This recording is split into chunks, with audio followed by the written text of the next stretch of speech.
Morning everybody, amprepairguy.com, 203-892-4119. So we have another Ameritron al811h in for repair. I'm going to go through it, pull the assembly out, and ground the grids right to the metal.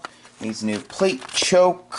The wire is blown apart down there, so fix that and go through the rest of it. And I'll show you the completed amp. When it's all done, it's getting a brand new set of Penta 572B tubes. Stay tuned and I'll be back. See you soon. Okay, so I disconnected the filament leads, the wire from the plate choke, the base of the plate choke.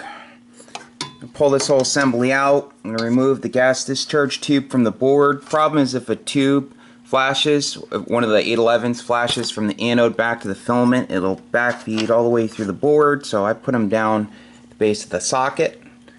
So, you know, all the filaments are in parallel, so I just put them across one of the sockets to the ground between the filament connections and ground.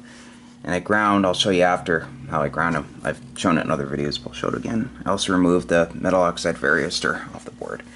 So, okay, I'm going to get back to work and I'll see you soon. Okay, so here's the old plate choke. See how it's damaged? Here's the new plate choke. Here's the old screw. See how short it is? Only catch a couple threads when you put it in. Put a longer screw in. Also use a internal tooth crush washer between the head of the screw and where it goes to the metal.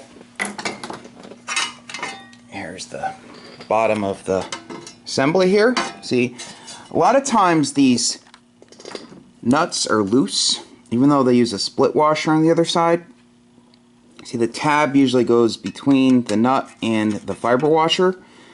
So if you lose the grid connection, good chance you're going to lose the tube. I don't use 811s at all. When a customer sends an amp in, you know, they have to put in 572s, direct drop and replacement. I'm a Penta Labs distributor and they get the tubes at cost, so they save money, but just way better tube. So, see, one gas discharge tube per side of all the parallel filaments, directly to ground, and I can press the clips when need be, and that's it. So I'm going to go ahead and reinstall this and get back to work.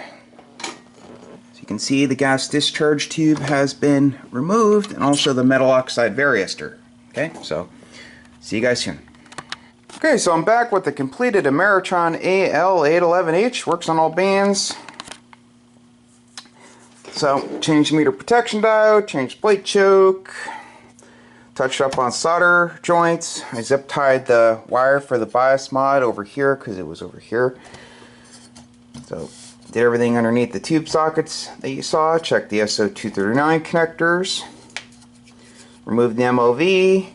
Move the gas discharge tube off the board, and this thing is all set. So if you need an amplifier repaired, feel free to give me a call. Phone number is 203-892-4119, and again, this got a brand new set of Penta Labs 572B tubes. Awesome company, great customer service. Thanks for watching. 73.